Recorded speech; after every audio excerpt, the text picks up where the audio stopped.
A very good evening to all of you. सभी का warm welcome है YT your English tutor पे। चलिए जल्दी से शुरू करेंगे आज सुबह के फर्स्ट एडिटोरियल को। डेटा इंटरप्टेड इसका टाइटल है।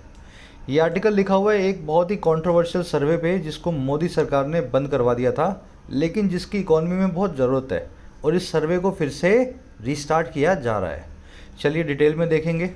इकॉनमिक आर्टिकल है लेकिन बहुत इंटरेस्टिंग है, इसको कहानी की तरह हमें पढ़ना है। आपका क्विज़ दिखा रहा हूँ आज का। अगले आधे घंटे में इस क्लास में आप जो भी सीखेंगे, grammar, vocabulary, structures, everything will be applied on this quiz. आपने जो सीखा है ना, लास्ट में उसकी कसौटी है कितने मार्क्स आपको मिल रहे हैं। क्लास के लास्ट में इसका सोल्यूशन करवाऊंगा, एक इसको ट्राई आप अभी दे सकते हैं, स्क्रीनशॉट ले लो। चलिए शुरू करते हैं, आइए कुछ नया सीखते हैं।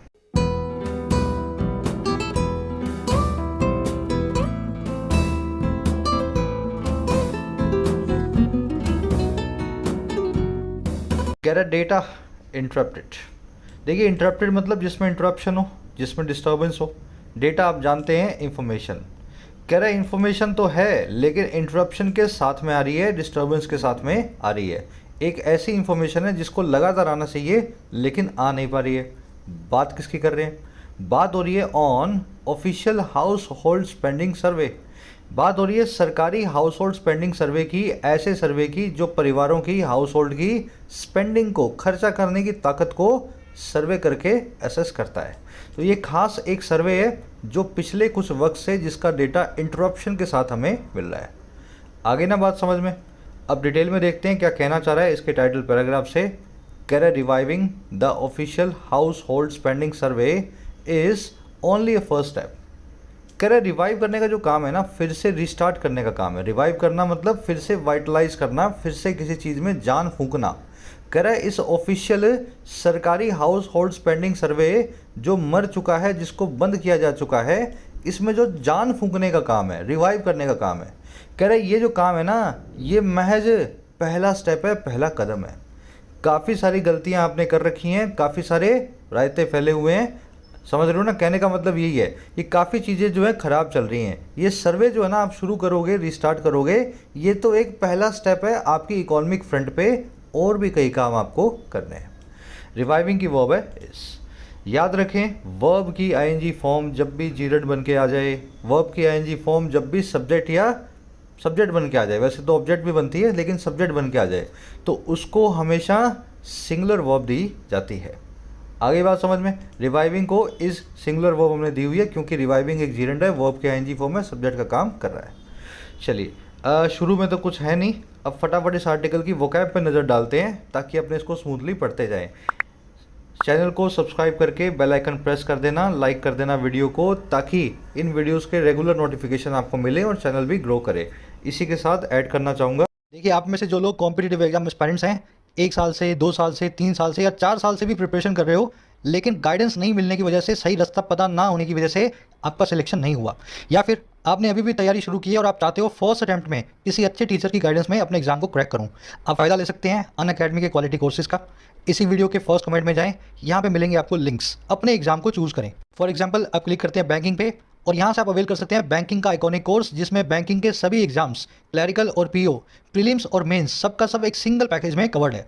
पूरा कोर्स लाइव है, लाइव क्लासेस मिलेंगी, लाइव ही डाउट सॉल्विंग मिलेगी टीचर से, ताकि पर्सनल अटेंशन आपको मिल सके, अपने आप को आप इंप्रूव कर सकें। क्लिक करें आइकॉनिक पे। 3 वैलिडिटी के प्लान्स मिलेंगे आपको, अफोर्डेबल प्लान्स हैं, 6 महीने की, 12 महीने की, 24 महीने की। अपने टाइम के हिसाब से करेक्ट वैलिडिटी को चूज़ करें। और देखिए ये जो प्राइसेस आप देख रहे हो ये फाइनल नहीं है, कल रात 12 बजे तक आपको यूज़ करना है कोड YT10। इस कोड को अगर आप यूज़ करते हैं 20% आपको एडिशनल ऑफ मिलता है अनअकैडमी के किसी भी कोर्स पे। तो जरूर से फ़ायदा उठाएं इन कोर्सेज का। कल रात 12 बजे तक कोड लगाएं YT10। चलो आ जाओ, अपनी वोकैब शीट है, सारे नए पुराने वर्ड्स इसी में मिलेंगे। टेलीग्राम ग्रुप से इस शीट को आप रोज़ डाउनलोड कर सकते हो, ठीक है? ये अपना टेलीग्राम ग्रुप है, YT योर इंग्लिश ट्यूटर। आज के कौन कौन से वर्ड्स हैं? इम्पेंडिंग, मूट, डाइवर्जेंस, कैवियाट और सरमाइस। देखिए इम्पेंडिंग का मतलब होता है जो चीज़ अभी पेंडिंग हो और होने ही वाली हो, बस आएगी आएगी, पेंडिंग है पर होने ही वाली है, इसको रोक नहीं सकते हैं, इम्पेंडिंग। इसको अप्रोचिंग, नियर एंड सर्टेन भी बोल सकते हैं, लूमिंग, फोर्थ कमिंग या इमिनेंट भी बोल सकते हैं। The leaders of the 2 country held parleys to avert an impending war. दोनों कंट्रीज़ के लीडर्स ने हेल्ड किया, ऑर्गेनाइज किया पार्लेज को, पार्लेज नाम का वर्ड आप कई बार कर चुके हो है ना। पार्लेज का मतलब होता है बातचीत, डिस्कशन, किसी झगड़े को सुलझाने वाली। तो दोनों लीडर्स ने झगड़े को सुलझाने वाली डिस्कशंस को ऑर्गेनाइज किया ताकि वो अवॉइड कर सकें, बच सकें एक इम्पेंडिंग वॉर से, एक ऐसी वॉर से जो अप्रोच कर रही है, जो नियर और सर्टेन है। तो इसका एक सिनोनिम है जो लूमिंग, इसको आज आप आर्टिकल में देखेंगे। कभी कोई सिनोनिम आ जाता है, कभी कोई सिनोनिम आ जाता है ना। तो आज यहाँ पे लूमिंग नाम का सिनोनिम, सर पे मंडराता हुआ, इम्पेंडिंग, आप इस आर्टिकल में देखने वाले हैं। सर पे मंडराता हुआ लूमिंग। फिर एक वर्ब है मूट। मूट का मतलब होता है किसी चीज़ पे मंत्रणा करना, डिस्कस करना, डेलिब्रेट करना, बहुत थिंक करना, केयरफुली। डेलिब्रेट करना जानते हैं ना, बस सोचना, विचारना, बैठना, बातचीत करना, तो इसको बोलते हैं मूट करना। The UP government mooted the idea of GST system and NDA government implemented it. UP की सरकार ने मूट किया था, डेलिब्रेट किया था, वे किया था, कंसीडर किया था जीएसटी सिस्टम के आइडिया को, और एनडीए की सरकार ने इस आइडिया को इम्प्लीमेंट किया था। दोनों का मिला जुला आइडिया है ये जीएसटी वाला। तो मूट नाम का वर्ड ऐसे आप यूज़ करेंगे। जब तक वर्ड्स को सेंटेंसेस में यूज़ नहीं करोगे, वर्ड्स आपसे बिलोंग नहीं करते। आप बोलते हो ना सर याद नहीं होता, याद नहीं होता, मैं इम्पेंडिंग देखा था, उसका मीनिंग मैंने देखा था, फिर मैं अगली बार भूल गया। जब तक इम्पेंडिंग वर्ड को किसी सेंटेंस में नहीं पिरोगे, वो वर्ड आपको बिलोंग नहीं करता है। कोई भी वर्ड याद हो ही नहीं सकता अगर वो दिमाग में किसी कॉन्टेक्स्ट के साथ में ना बैठे। डाइवर्जेंस, वर्जेंस का मतलब होता है किनारा, डाई मतलब दो। जब एक ही बिंदु से दो अलग अलग दिशाओं में, दो अलग अलग किनारों में कोई चीज़ चले तो वो होती है डाइवर्ज। डाइवर्ज का मतलब होता है डिफरेंस होना, डिसएग्रीमेंट होना। आप बोल रहे हो पूरब में जाऊंगा, मैं बोल रहा हूँ पश्चिम में जाऊंगा, दोनों खड़े एक ही जगह पे हैं, तो दो अलग किनारे बना रहे हैं, डाइवर्ज हो रहे हैं हम आपस में, एक दूसरे से डेविएशन, डिसिमिलरिटी या डिपार्चर दिखा रहे हैं। आ रही बात समझ में। The divergence between incomes of rich and the poor seems to be increasing. जो डाइवर्जेंस है, जो खाई है, जो डिसएग्रीमेंट है, जो डिफरेंस है, जो डिसिमिलरिटी है, असमानता है इनकम में अमीर और गरीब की, वो दिखाई देती है और ज़्यादा इंक्रीज होती हुई। चलिए, इसका बिल्कुल उल्टा होता है डाइवर्जेंस का, यहाँ लिख देता हूँ। एंटोनिम होता है कन्वर्जेंस। कन्वर्जेंस, हम दोनों अलग अलग बिंदुओं पे खड़े हैं लेकिन आ करके एक ही बिंदु पे मिल गए। कन्वर्जेंस का मतलब है अग्रीमेंट, है ना। खड़े तो अलग अलग जगह हैं लेकिन आए कहाँ पे, कन मतलब साथ में, कन मतलब साथ में, एक ही किनारे पे, वर्जेंस। चलो अगला वर्ड है कैवियाट। कैवियाट का मतलब होता है स्पेशल कंडीशन। इसको बस इतना याद कर लो, स्पेशल कंडीशन। इसको फॉरवर्डिंग प्रोविजन भी बोलते हैं, कॉशन भी बोलते हैं। The man sold cheap second hand products with a caveat of no warranty. ये आदमी जो था बहुत ही सस्ते पुराने प्रोडक्ट्स को बेचता था, सेकंड हैंड प्रोडक्ट्स को, लेकिन इस कंडीशन के साथ में, स्पेशल कंडीशन के साथ में, जो है नो वारंटी की। चलेगा तो चलेगा, नहीं चलेगा तो आपका, है ना। ऐसी वारंटी की कंडीशन के कैवियाट के साथ में बेचता था। तो किसी भी चीज़ के साथ में कोई स्पेशल कंडीशन लगी होती है ना, वो क्या कहती है, उसकी कैवियाट। सरमाइज एक लास्ट वर्ड है, नया वर्ड है। सरमाइज एक नाउन भी है, एक वर्ब भी है। सरमाइज का मतलब होता है आधे अधूरे सबूतों के आधार पे कोई धारणा बना लेना। And inference from incomplete evidence. आपको पूरी एविडेंस तो मिली नहीं, लेकिन जितनी मिली, जितनी अवेलेबल थी, उसी के हिसाब से आपने कोई दिमाग में चीज़ बैठा ली, तो आपने क्या किया, सरमाइज कर लिया। वर्ब फॉर्म में सरमाइज कर लिया और नाउन फॉर्म में आपको सरमाइज मिल गया। सरमाइज को कंजक्चर या स्पेकुलेशन भी बोलते हैं, है ना। मैं आपको एग्जाम्पल जरिए समझाता हूँ एक सेंटेंस में। जैसे आप बोल सकते हैं पुलिस मेड अ सरमाइज, या police surmised that their domestic help had stolen the money. Police ने ऐसा अंदाज़ा लगाया, ऐसी धारणा बनाई, ऐसा सरमाइज किया कि उनका जो घरेलू नौकर है उसी ने पैसे को चुराया होगा। तो पुलिस का शक है ये, जितना एविडेंस पुलिस के पास था उसके हिसाब से। शायद ये सही हो, शायद और एविडेंस मिले तो ये गलत भी निकल जाए। मेड अ सरमाइज में सरमाइज एक नाउन हो गया, मेड वर्ब होगी। एक तो तरीका ये है इसको यूज़ करने का। दूसरा तरीका ये है, आप वर्ब के जो सेकंड फॉर्म से बना दो, पुलिस सरमाइज्ड, डायरेक्टली सरमाइज को वर्ब बना के यूज़ कर लो। दोनों ही तरीके से वर्ड यूज़ होता है। आ जाओ आर्टिकल पे, फटाफट एक समरी आपको दे दें किस बारे में लिखा हुआ है। देखिए, एक बहुत ही इंपॉर्टेंट सर्वे है, ऑफिशियल हाउस होल्ड स्पेंडिंग सर्वे। हर 5 साल से होता है। पहले हुआ होगा 11-12 में, फिर उसके बाद हुआ 17-18 में। 17-18 में मोदी सरकार ने क्या किया, इस सर्वे का डेटा पब्लिक को देने से मना कर दिया।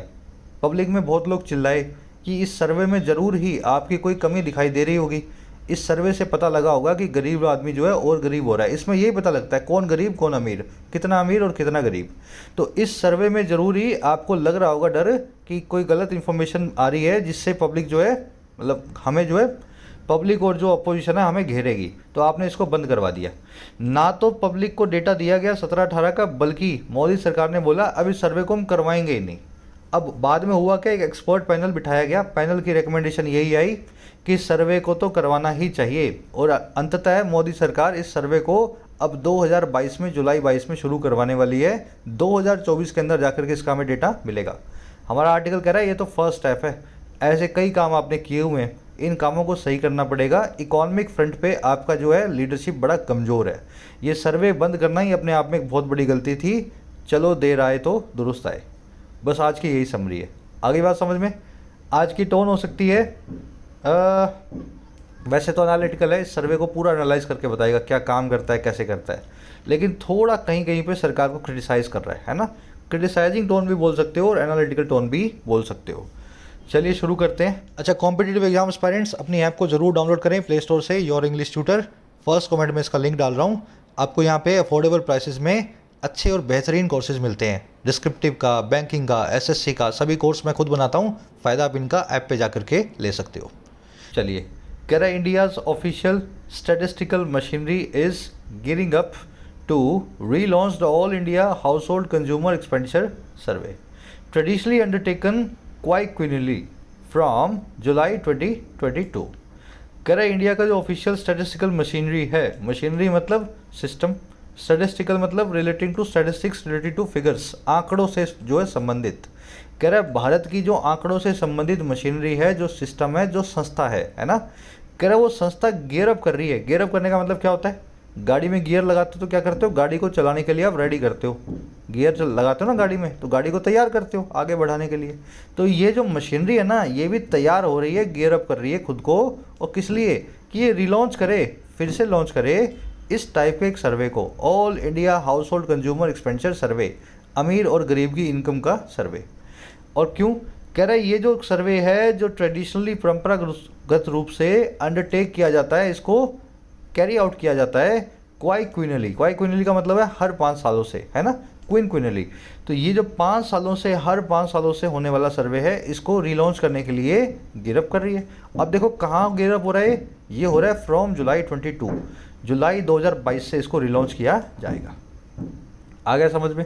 मशीनरी की वर्ब है is gearing up, present continuous tense, gear up करना, रेडी होना, प्रिपेयर होना, किसी काम के लिए तैयार होना।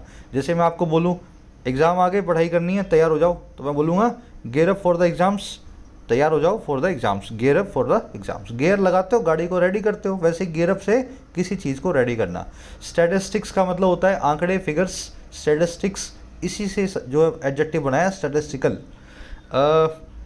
ये क्विनली का मतलब होता है 5 सालों में होने वाली एक चीज़।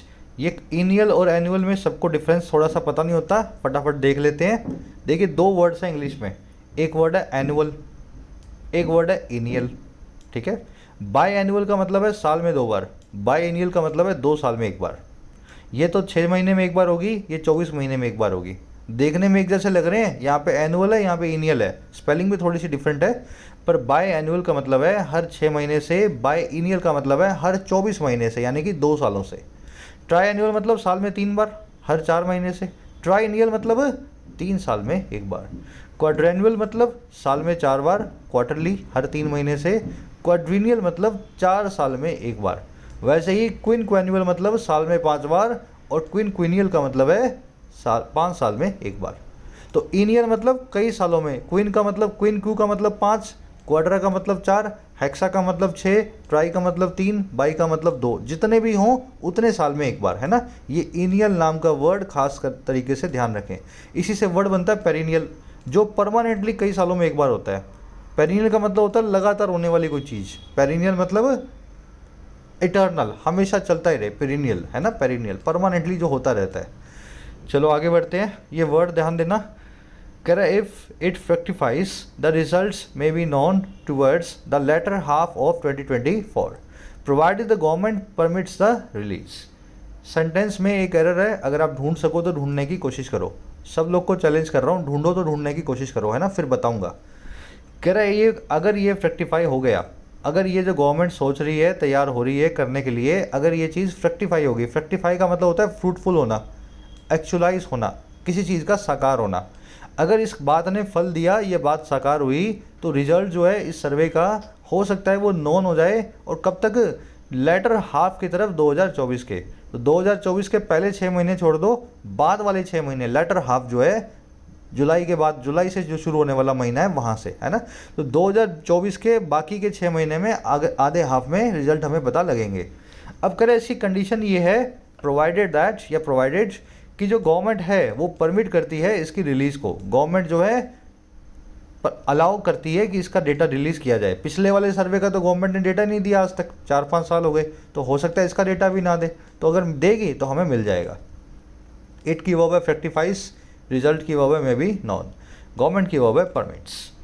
गलती ये है कि यहाँ पे आना चाहिए प्रोवाइडेड दैट, ये एक कंजंक्शन का काम करेगा। प्रोवाइडेड का मतलब है इस कंडीशन की बिना पे, है ना। तो कंडीशन बताई गई है, लेकिन प्रोवाइडेड दैट से बताई जाएगी। ये पूरी कंडीशन आप जो है इस कंजंक्शन से ऐड करोगे। ये गिवन और गिवन दैट जैसा ही है।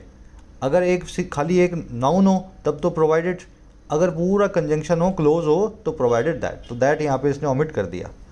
आगे बढ़ेंगे, वो याद कर लेना ना, गिवन और गिवन दैट, प्रोवाइडेड और प्रोवाइडेड दैट, दोनों को लगाने का सिस्टम बिल्कुल सेम रहेगा। कह रहा है the last such survey 1718 did not get such a sanction. It's results reportedly indicated the first fall in the monthly per capita in spending by households since 1972-73, with rural households facing a sharper decline compared to 11-12। कह रहा आखिरी ऐसा सर्वे जो था 2017-18 का, उसको ऐसा sanction मिला ही नहीं। हम इसकी बात कर रहे हैं ना, सरकार अगर देगी, परमिट करेगी नहीं करेगी। कह रहे जो आखिरी सर्वे हुआ था सरकार ने उसको परमिट नहीं किया था। अब देखो कैसे नहीं किया था। अब ये यहाँ पे लगा रहा है इसके डैश लगा के, बड़ा वाला एम डैश, और बता रहा है सर्वे में हुआ क्या था। कह रहे इसके जो नतीजे थे कथित तौर पे वो इंडिकेट करते थे पहली दफ़ा एक गिरावट को, फॉल को, फर्स्ट फॉल को हमारी मंथली पर कैपिटा स्पेंडिंग में, हमारे मंथली खर्चा करने की ताकत में, और किसकी, हाउस होल्ड्स की, घरों की, परिवारों की। और कब से, सन 2072-73 से। अच्छा ये तो हुआ ही, इसके साथ में क्या हुआ, साथ ही ग्रामीण जो है परिवारों के, हाउस होल्ड्स के फेस करने के एक और ज़्यादा तीखे गिरावट को, जो कंपेयर टू थी 11-12 के। तो 11-12 में कुछ बड़ा हादसा हुआ होगा रिसेशन के बाद। ग्रामीण घर जो हैं, व्यापार, ग्रामीण जो रूरल जो लोग हैं, हाउस होल्ड्स हैं, उनकी जो है बहुत ज़्यादा डिक्लाइन आया होगा। तो 11-12 के मुकाबले जो डिक्लाइन आया था, जो उसके मुकाबले भी 17-18 में और ज़्यादा डिक्लाइन आया। और ओवरऑल जो 72-73 के मुकाबले सभी परिवारों के घरों में जो है इनकम में फॉल आया, स्पेंडिंग पावर में फॉल आया। तो ये ऐसा लास्ट सर्वे से हमें इतना तो पता है कि उसमें ऐसा हुआ था। चलिए लास्ट सर्वे की वर्ब है डिड नॉट गेट, सैंक्शन का मतलब होता है मंजूरी, रिजल्ट्स का वर्ब है इंडिकेटेड, इंडिकेट का मतलब होता है इशारा करना, रिपोर्टेडली इंडिकेट किया गया, ऐसा कथित तौर पे इंडिकेट करता था वो, उसका डेटा तो हमें कभी मिला ही नहीं। आगे बढ़ेंगे, कह रहा statistics ministry has had flagged discrepancies, data quality issues and divergences between estimated consumption levels and the actual output of goods and services. कह रहा है जो स्टैटिस्टिक्स मिनिस्ट्री है हमारी, जो NSO है, नेशनल स्टैटिस्टिक्स ऑर्गेनाइजेशन, कह रहे जो आंकड़ों का विभाग है हमारा, उसने फ्लैग किया था, उसने इशारा किया था, और किसकी तरफ, कई सारी इनकन्सिस्टेंसीज की तरफ, डिस्क्रिपेंसीज की तरफ। डिस्क्रिपेंसी का मतलब क्या होता है, 2 और 2 4 होने चाहिए, लेकिन आपका रिजल्ट आ रहा है 5, तो ये इनकन्सिस्टेंसी है ना। तो कई सारी इनकन्सिस्टेंसीज की तरफ, डेटा मिस्टेक्स की तरफ उन्होंने इशारा किया था इस सर्वे को लेकर के, और डेटा की क्वालिटी के इश्यूज पे भी इशारा किया था, और साथ में कई सारे डिफरेंसेस पे भी किया था, डाइवर्जेंसेस पे भी किया था, जो थे एस्टिमेटेड कंजम्पशन लेवल के बीच में और actual output of goods and services के बीच में। तो हमारे स्टैटिस्टिक्स मिनिस्ट्री ने यही बोला कि डेटा इसका सही नहीं है, हम तो आपको नहीं देंगे, इस डेटा में कुछ कमियाँ हमें लग रही हैं, हमें लग रहा है कि यहाँ पे कुछ आंकड़ों की मिस्टेक हुई है, और डेटा की क्वालिटी ठीक नहीं है, लोगों ने सही डेटा इस सर्वे में जो है सरकार को दिया नहीं, और साथ में हमारे हिसाब से जो इस सर्वे के हिसाब से जो लेवल आया कंजम्पशन का, और जो देश में जो प्रोडक्शन हुआ है, दोनों आपस में मैच नहीं खा रहे, तो ये डेटा किसी को नहीं दिया जाएगा। तो इस बहाने के साथ में रोका गया था। स्टैटिस्टिक्स मिनिस्ट्री की वर्ब है हैड फ्लैग्ड। फ्लैग का मतलब होता है किसी गलत चीज़ को सबकी निगाह में लाना, फ्लैग करना मतलब bring something bad to the light, सबको सबकी निगाहों में लाना। डिस्क्रिपेंसी मैंने आपको बता दिया, इनकंसिस्टेंसी आंकड़ों में मिस्टेक कहला देगी डिस्क्रिपेंसी। डाइवर्जेंस का मतलब होता है डिफरेंस या डिसएग्रीमेंट। डाइवर्जेंस ये वर्ड देख चुके हो ना, कन्वर्जेंस, डाइवर्जेंस, एक ही बिंदु से अलग अलग दिशाओं में जाना, अलग अलग डायरेक्शन में जाना, डाइवर्जेंस करना या डिसएग्रीमेंट दिखाना। चलो आगे बढ़े, एक सेकेंड। कह रहा while it had sought to scuttle suggestions that unflattering data were being obfuscated, a better course of action would have been to release the data with caveats।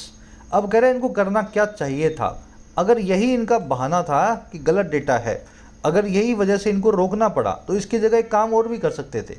कह रहे जहां इस मिनिस्ट्री ने कोशिश किया, सॉर्ट किया, क्या कोशिश किया भाई कि ये स्कटल कर दे, ये ख़त्म कर दे। स्कटल का मतलब होता है डुबा देना, किसी चीज़ को खड़ा ना रहने देना।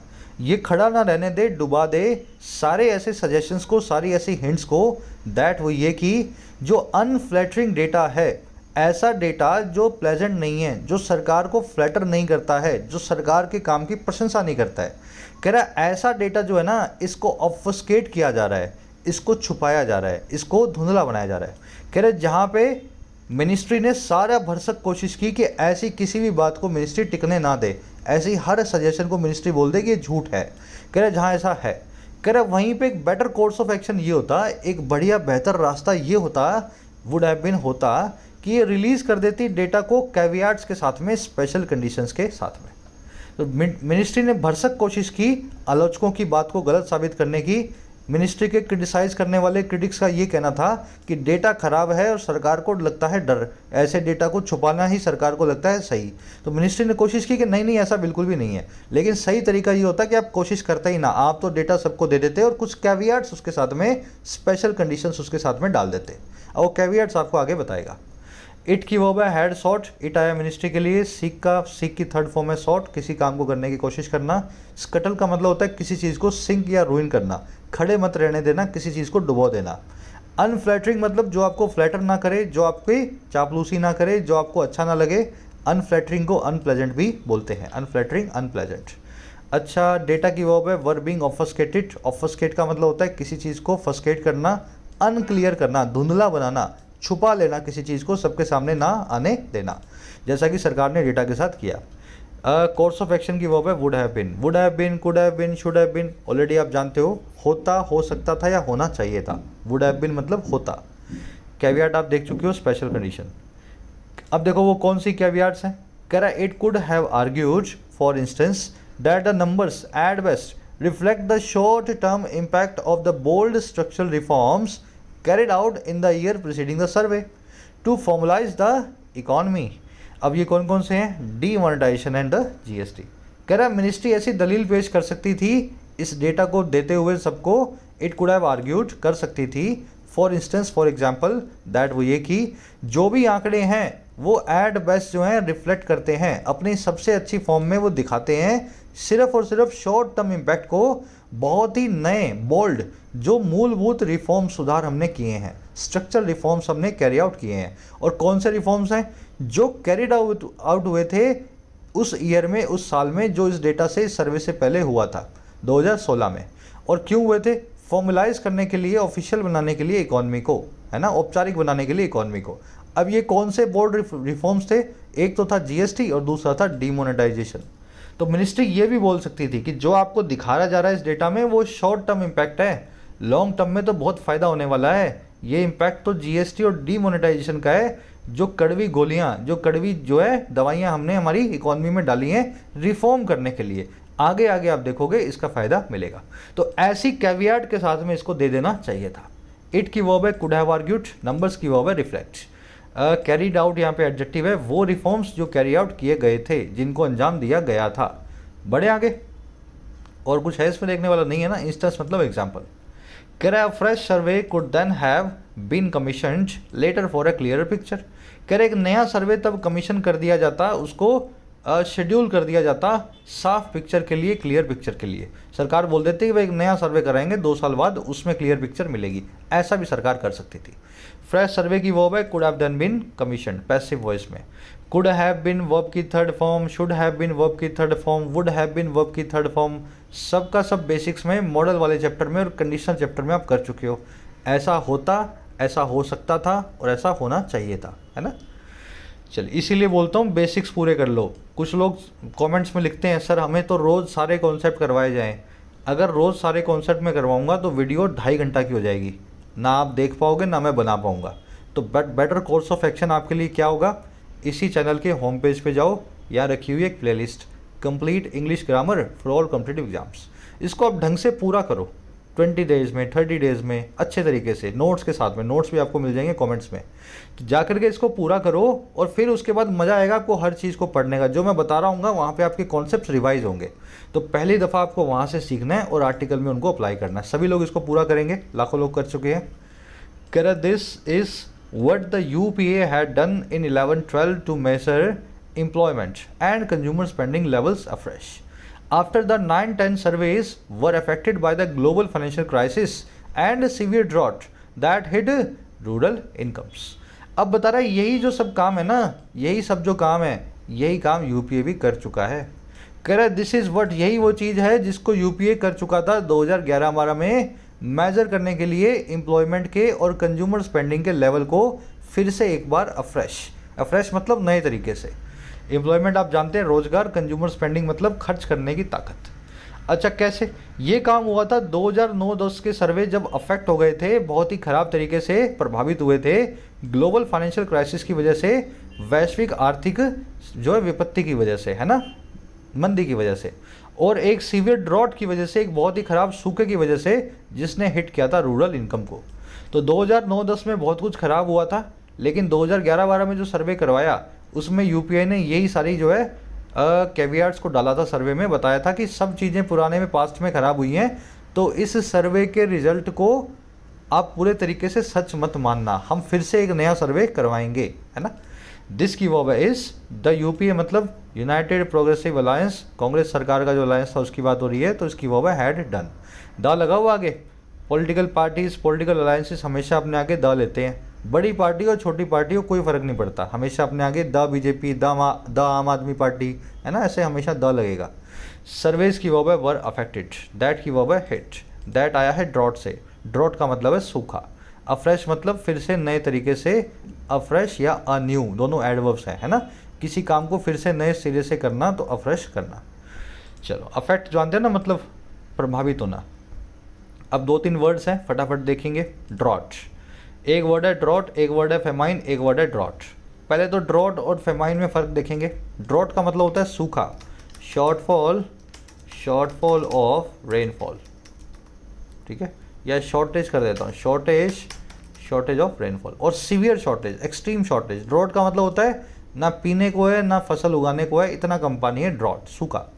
फेमाइन का मतलब क्या होता है, भूखमरी, इसको ऐसा लिख देता हूँ भूखमरी, ठीक है, हंगर क्राइसिस, भूखमरी।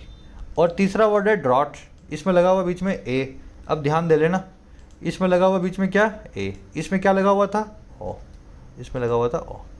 ड्रॉट का मतलब होता है ए लार्ज एल्कोहलिक बेवरेज, ठीक है, एक टाइप की शराब होती है उसको बोलते हैं ड्रॉट। टाइप की क्या शराब होती है, कोई भी शराब का एक बड़ा सा ड्रिंक होता है उसको बोलते हैं ड्रॉट, बड़ा सा, मतलब वो समझ रहे हैं, आपने बियर वाला देखा होगा, बड़ा सा कैन या बड़ा सा ग्लास, उसको बोलते हैं ड्रॉट। अब इसमें मज़े की बात ये है कि ड्रॉट जो है ना, इसके अगर आगे एस लगा दें, एक मिनट रुको, इसको नीचे लिख देता हूँ अलग से, ठीक है। ड्रॉट के आगे अगर आप एस लगा दें तो ये बन जाता है एक गेम, गेम। अब ये गेम किससे रिसेंबल करता है, चेस से और चेकर से। तो ड्रॉट्स एक गेम का नाम है, सिंगुलर है, सिंगुलर ही लगेगा, इसके पीछे वाला एस जो है उसको प्लूरल नहीं बनाएगा, ये गेम का ही नाम है ना, चेस है, चेकर्स है, वैसे ड्रॉट्स होता है।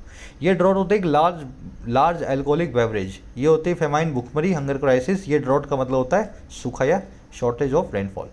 वर्ड्स को समझोगे, एक बार दिमाग से निकालोगे चीज़ों को, है ना, दिमाग में बिठाओगे, मतलब नज़र से निकालोगे, दिमाग में बिठाओगे, तभी वो बैठ पाएंगे।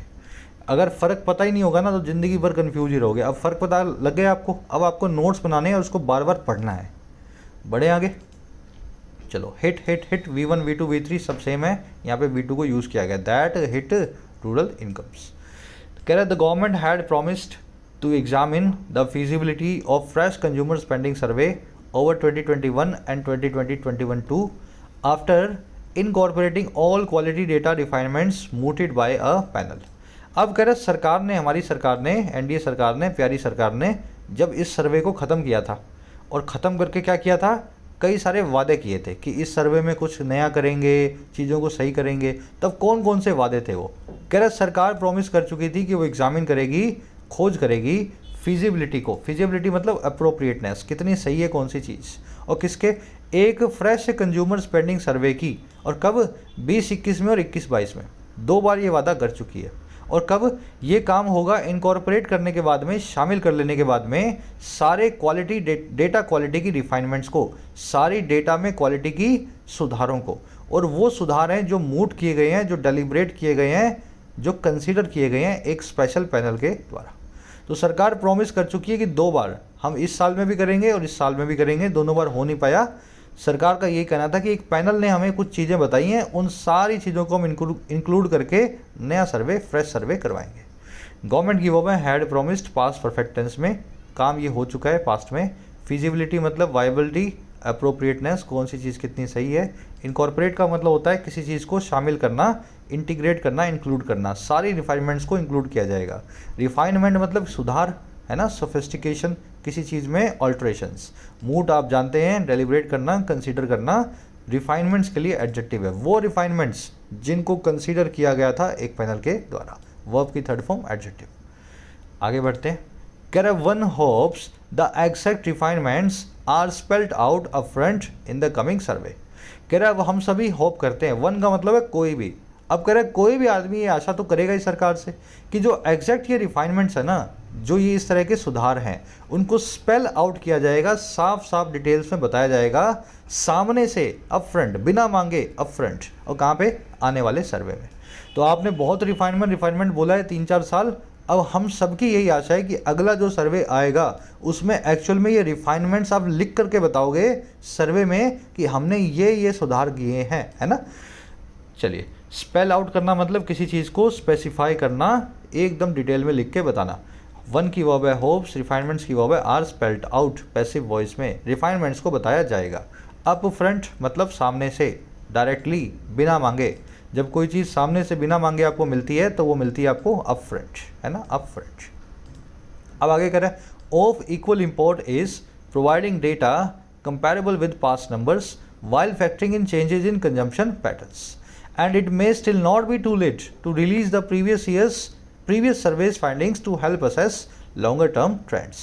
कह रहे इसके साथ में एक चीज़ और ज़रूरी है, आप ये तो बताओगे ही, आपको चाहिए ही बताना कि आपने किस बहाने से सर्वे को बंद किया था और वो बहाना कैसे दूर हुआ, क्या रिफाइनमेंट आप लाए। कह रहे उतनी ही इंपॉर्टेंस का क्या चीज़ है भाई, ऑफ इक्वल इम्पोर्टेंट है, इम्पोर्ट है ये एक चीज़ जो कि है प्रोवाइड करना डेटा को। और कौन सा डेटा? जो कंपैरेबल हो पिछले सर्वे के पास्ट के नंबर्स के साथ में। और कैसे? जबकि फैक्टर इन करते हुए, कंसीडर करते हुए, टेक इनटू अकाउंट करते हुए, अपनी गिनती में लेते हुए सारे उन बदलावों को जो कंजम्पशन पैटर्न्स में आए हैं। तो अब साथ में जब आप सही कर दोगे डेटा को, तो पिछले डेटा के साथ में नए डेटा को रखना, दोनों डेटा को आपस में लोग कंपेयर कर सकें। आप बताओगे ना कि पिछला डेटा खराब था पर ये डेटा था, अब हमने सही कर दिया और अब ये डेटा आया है, तो सारी चीज़ों को हम फैक्टर इन कर सकें, क्या पैटर्न्स में चेंज आया है, दोनों ही चीज़ें जब कंपेरेबल हो। कह रहा है अभी भी देरी नहीं हुई है, it may still not be too late, अभी भी सूरज नहीं डूबा है इस चीज़ में कि आप रिलीज़ कर दें पिछले साल की फाइंडिंग्स को, पिछले सर्वे की फाइंडिंग को, ताकि ये हमें हेल्प करे असेस करने में, अंदाज़ा लगाने में, जायज़ा लेने में लॉन्गर टर्म ट्रेंड्स का। तो पिछला डेटा आप खा गए हो, डुबा दिया है आपने, उसको छुपा दिया है, लेकिन नए सर्वे के डेटा के साथ में पिछला डेटा भी पब्लिश हो, ताकि हम कंपेयर कर सकें, सबको पता लगे कितनी गलतियाँ हैं, कितनी कमियाँ हैं। प्रोवाइडिंग की वर्ब है इज, इट की वर्ब है मे still not B. Factor in करने का मतलब होता है कंसीडर करना, टेक इनटू अकाउंट करना, किसी चीज़ को समझ के ना कैलकुलेशन में ले लेना। आपको लग रहा होगा क्या सर्वे के पीछे पड़ा है सर, ये भी क्या होगा इस सर्वे से।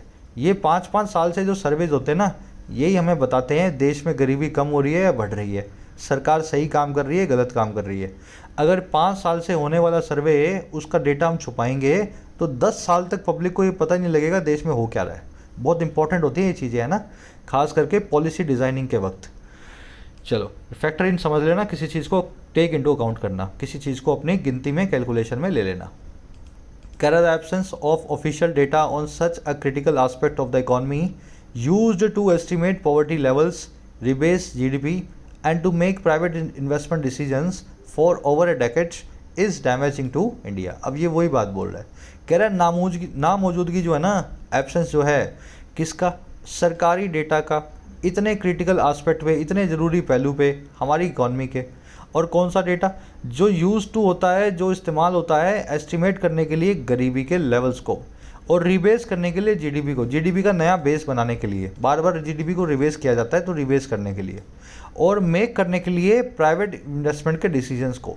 कह रहा कब, ये एब्सेंस जो है 1 डेकेड से भी ज़्यादा, 10 साल से भी ज़्यादा। कह रहा है ऐसी जो एब्सेंस है ना, अपने आप में ही बड़ी नुकसानदायक है, डैमेजिंग है इंडिया के लिए, नेशन के लिए। तो ये रीज़न है इसका। बीच का डेटा जो आपने छुपा लिया ना, 10 साल का गैप आ गया हमारी अंडरस्टैंडिंग में कि पिछले 10 साल में कंट्री में कितना काम हुआ। इससे हम कुछ भी नहीं कर पाएंगे, ढंग से कोई भी काम नहीं कर पाएंगे। एब्सेंस की वर्ब है इज डैमेजिंग। डैमेजिंग का मतलब होता है किसी चीज़ के लिए नुकसानदेह। रिवेस करना मतलब फिर से बेसिस बनाना, आधारित करना। चलो अब एक कॉन्सेप्ट देखेंगे फटाफट से, 2 हैं। पहला ये वाला कॉन्सेप्ट देखते हैं, डैमेजिंग। डैमेजिंग का मतलब होता है नुकसानदेह। अब देखो डेट्रीमेंटल का मतलब भी यही होता है, इंजूरियस का मतलब भी यही होता है, डिलीटेरियस का मतलब भी होता है, और परनिशियस का मतलब भी यही होता है। सब के सब एक दूसरे के सिनोनिम है, किसी में ज़्यादा नुकसान, किसी में कम नुकसान। इंजूरियस में आपके फिजिकल नुकसान होता है, परनिशियस में जहरीली कोई चीज़ होती है ना। डेट्रीमेंटल, डैमेजिंग ये फिजिकल भी होते हैं और मतलब जो है वैसे भी होते हैं, लिटरल भी होते हैं। तो हैं तो सभी के सभी नुकसान, लेकिन जिस भी चीज़ को ये नुकसान करेंगे टू लगा के बताएंगे, इनके बाद में फॉर नहीं आता। जैसे स्मोकिंग इज इंजूरियस टू या फॉर हेल्थ, स्मोकिंग इंजूरियस है, ख़राब है हेल्थ के लिए, तो यहाँ पे इंजूरियस टू लगाएंगे। हेल्थ के लिए ख़राब है तो सर मैं फॉर लगाता हूँ, फॉर का मतलब है के लिए नहीं, ये वर्ड्स अपने बाद में लेते हैं टू। ये आप सिगरेट के पैकेट पे लिखा होगा, वैधानिक चेतावनी, statistical warning, statutory warning, smoking is injurious to health, ऐसा लिखा होता है सिगरेट के पैकेट्स पे, है ना। चलो communal violence is damaging to या फॉर कंट्रीज ग्लोबल इमेज। जो सांप्रदायिक हिंसा है वो डैमेजिंग है, नुकसानदेह है कंट्री की वैश्विक इमेज के लिए। तो यहाँ भी आपको फॉर लगाना है, ये सारे वर्ड्स फॉर नहीं लगाना है, सारे वर्ड्स अपने बाद टू लेते हैं। तो याद रह जाएगा ना, आज के क्विज में यूज़ करूँगा इस कॉन्सेप्ट को, ये वर्ड्स देख लेना ध्यान से। अब आ जाओ मेन कॉन्सेप्ट है इस क्लास में जो आज का, वो है यूज टू। सबसे पहले तो अपने आप से पूछो, यहाँ पे यूज टू के बाद में वर्ब की आईएनजी फॉर्म क्यों नहीं लगी। कभी कभी यूज टू के बाद में वर्ब की आईएनजी फॉर्म लगती है, तो इस केस में क्यों नहीं लगी। चलो फटाफट करवा देता हूँ इस कॉन्सेप्ट को। यूज्ड टू में यूज्ड अगर मेन वर्ब हो तो इसके बाद में वर्ब की बेस फॉर्म आएगी, यूज्ड टू प्लस में वर्ब की बेस फॉर्म। और अगर यूज्ड टू में यूज्ड एडजेक्टिव हो और इसका मीनिंग हो आदत होना, तब आएगी इसके बाद नाउन या वर्ब की आईएनजी फॉर्म। बस आपको ये देख लेना है, यूज का मतलब कहीं ये तो नहीं है आदत होना, अगर है तो कहीं यूज्ड एडजेक्टिव तो नहीं है। अगर दोनों कंडीशंस फुलफिल हो रही हैं तो इसके बाद में वर्ब की आईएनजी फॉर्म, नहीं तो वर्ब की बेस फॉर्म इसके बाद में आपको लगानी है। तो देखें इसको सेंटेंसेस के जरिए। He used to staying up until late in the night. वो यूज टू था, वो ऐसा किया करता था। यूज टू होना मतलब किसी काम को करना, है ना। वो ऐसा अक्सर किया करता था, यूज टू था स्टे अप करने को, जगह रहने को रात में देरी तक। यहाँ पे यूज्ड क्या है, यहाँ पे सर यूज्ड है मेन वर्ब। जब आपने देखा ही सब्जेक्ट है, यूज्ड मेन वर्ब है, सारा झगड़ा खत्म। अब आपको कुछ सोचना ही नहीं है, आपने मेन वर्ब देखी और इसके बाद में वर्ब की बेस फॉर्म को यूज़ करने वाले हो। समझ गए ना, मेन वर्ब है तो झगड़ा ही खत्म, उस केस में तो वर्ब की बेस फॉर्म ही आएगी। तो he used to stay up, ना कि स्टेइंग अप। लेकिन सेकंड वाले में देखो, he is used to stay up until late in the night. वो यूज टू है, ही इज यूज टू यहाँ पे एडजेक्टिव का काम कर रहा है, इज आपकी मेन वर्ब है। तो वो यूज टू है, वो आदि है रात में देरी से जगने का। जब आदत होने की बात हो गई, यूज यहाँ पे एडजेक्टिव है, वर्ब आ गई यहाँ पे इज, तो पंगा नहीं लेना है, इसको स्टेइंग अप लिखना है, इसको जीरेंट बनाना है वर्ब की आईएनजी फॉर्म। दोनों कंडीशन जब फुलफिल हो जाएं, यूज्ड एडजेक्टिव बन जाए और किसी के आदि होने की बात कर दे, तब वर्ब की आईएनजी फॉर्म। बस इतना ही आपको याद रखना है। अब यहाँ देखो, adjectives are used to modifying nouns. Again आप देखोगे इज की जगह यहाँ पे आर आ गया, यूज्ड एडजेक्टिव था, यहाँ भी यूज्ड एडजेक्टिव हो जाएगा। अगर यहाँ पे यूज्ड एडजेक्टिव होगा ना तो इसका मतलब पता क्या होगा, एडजेक्टिव्स की आदत है, एडजेक्टिव्स यूज टू हैं, एडजेक्टिव आदी हो गए हैं, लती हो गए हैं कि वो मॉडिफाई करेंगे नाउन्स को। नहीं सर, ऐसा नहीं है। एडजेक्टिव्स को इस्तेमाल किया जाता है पैसिव वॉइस में, तो खाली इज आर के बाद यूज्ड आ जाने से वो एडजेक्टिव नहीं बन जाता। यहाँ पे एडजेक्टिव्स की आदत की बात नहीं हो रही है। एडजेक्टिव्स को पैसिव वॉइस में यूज़ किया जाता है मॉडिफाई करने के लिए नाउन्स को। अब ये मेन वर्ब बन चुका है, यूज टू मेन वर्ब है ना, तो यहाँ पे आएगा मॉडिफाई, वर्ब के एनजी फॉर्म नहीं आएगी।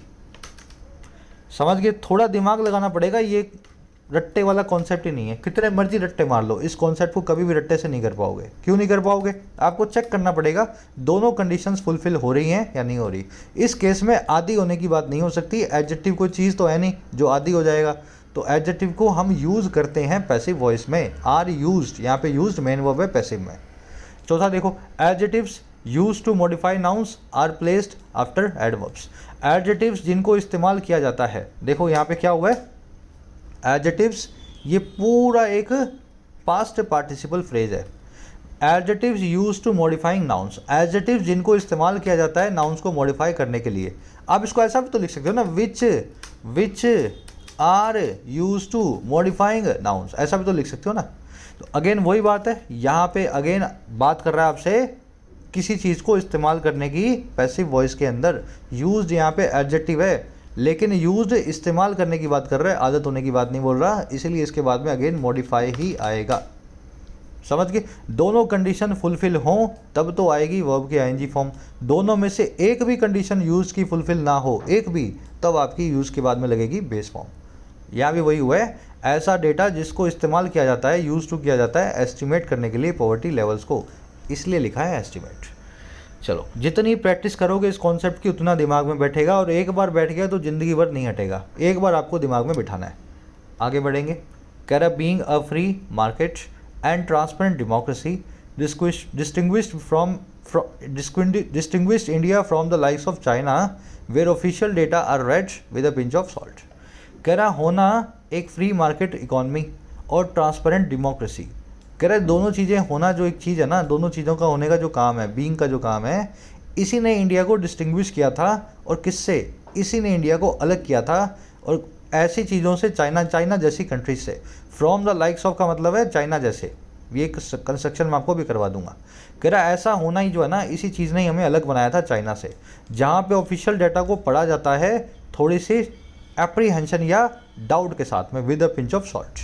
अरे बात समझ में? चाइना भी ऐसी तरक्की कर रहा है जैसे हम कर रहे हैं, लेकिन चाइना में सरकारी डेटा गलत होता है। तो चाइना का सरकारी डेटा जो है उसको हमेशा लोग जो है शक की निगाह से देखते हैं, लेकिन इंडिया का डेटा हमेशा से ही खुले जो है विचारों से पढ़ा गया है, उस डेटा को हमेशा दुनिया ने सही माना है, क्योंकि इंडिया एक फ्री मार्केट है और इंडिया एक ट्रांसपेरेंट डेमोक्रेसी है। बीइंग एडजेक्टिव है, इसकी वर्ब है डिस्टिंग्विश फ्रॉम। डिस्टिंग्विश का मतलब होता है अलग करना। फ्रॉम द लाइक्स का मतलब होता है इसकी तरह के। मैं स्ट्रक्चर को आपको यूज़ करके दिखा देता हूँ। जैसे the bank refuse to give a loan to the likes of us, bank ने मना कर दिया एक लोन देने से हमारे जैसे लोगों को, to the likes of us. हर बात समझ में? We don't hang out with the likes of them, हम हैंग आउट नहीं करते हैं, हम घूमते फिरते नहीं हैं उनके जैसे लोगों के साथ। तो द लाइक्स ऑफ मतलब के जैसे, तो वैसे ही इसने इंडिया को अलग बनाया चाइना जैसी कंट्रीज से, from the likes of China. आगे ना बात समझ में? China, Russia, North Korea. चलो, with a pinch of salt का मतलब होता है ग्रेन या पिंच ऑफ द सॉल्ट का मतलब, देखो यहाँ पे पिंच और यहाँ पे ग्रेन भी आ सकता है। किसी भी चीज़ को सच ना मान लेना पूरा पूरा, किसी भी चीज़ को थोड़ा सा डाउट के साथ देखना, उसको बोलते हैं टेक या रीड विद अ पिंच या ग्रेन ऑफ सॉल्ट। कह रहा, the government sections including the delayed release of critical jobs data have dulled that perception. कह रहा, सरकार की जो हरकतें हैं जिसमें शामिल है देरी से रिलीज़ करना क्रिटिकल जॉब्स के डेटा को, भाई सरकार ने पिछला वाला इस सर्वे का डेटा दिया नहीं, और जॉब का डेटा, रोजगार का डेटा भी उसको भी देरी से लेकर के आई। कह रहे ऐसी जो हरकतें सरकार हमारी करती है ना, ये डल कर देती है हमारे इस परसेप्शन को, हमारे लिए जो नज़रिया है दुनिया का, जो व्यू पॉइंट हमेशा से रहा है। तो चाइना की जो है लिस्ट में हमें भी दुनिया डाल देती है कि यहाँ भी गवर्नमेंट ऐसी बैठी है चाइना के जैसी, जो डेटा वेटा देने से जो है थोड़ा सा कतराती है। एक्शंस की वर्ब है हैव डल्ड। परसेप्शन मतलब नज़रिया, व्यू पॉइंट। कह रहा है if anything such surveys need to be conducted more frequently for more effective policy actions informed by ground realities no matter how unpleasant they may be. If anything कह रहा है कुछ और नहीं तो, इफ एनीथिंग का मतलब होता है कुछ और नहीं तो, कह रहा है कुछ और नहीं तो ऐसे सर्वे की जरूरत थी, नीड टू बी कंडक्ट होने की और ज़्यादा फ्रीक्वेंटली, और किसके लिए, और इफेक्टिव पॉलिसी एक्शंस के लिए, और वो पॉलिसी एक्शंस जो इन्फॉर्म्ड बाय हों, जो आधारित हों ज़मीनी हकीकतों पे, चाहे नो मैटर, चाहे कितना भी खराब अनप्लेजेंट वो होते हों दे मे बी। कह रहा अगर करना ही था ना, कुछ करना ही था तो आप ये करते कि 5 की जगह इसको 2 साल से करवाते, ये सर्वे को और फ्रीक्वेंटली करवाया जाता, इसको बाइनली या ट्राइनली करवाया जाता, ताकि हमारे पॉलिसी एक्शंस, हमारे कानून, हमारी जो पॉलिसीज हैं सारी की सारी ज़मीनी हकीकतों की सर्वे के डेटा के हिसाब से हम बनाते। चाहे सर्वे का डेटा कितना भी ख़राब होता, हम उसको बिना शर्म के अपनाने को, जो हमें अपनाना चाहिए था। सर्वेज की वो need to be conducted, informed by मतलब किसी चीज़ को आधारित करना दूसरी चीज़ पे, बेस्ड ऑन भी बोल सकते हैं। दे की वो मे बी, दे आया है डेटा के लिए, है ना, इंफॉर्मेशन के लिए। कह रहा now imperfect proxies are deployed to gauge the economy, surmises made about the extinction of extreme poverty, and outlays are termed without evidence on outcomes।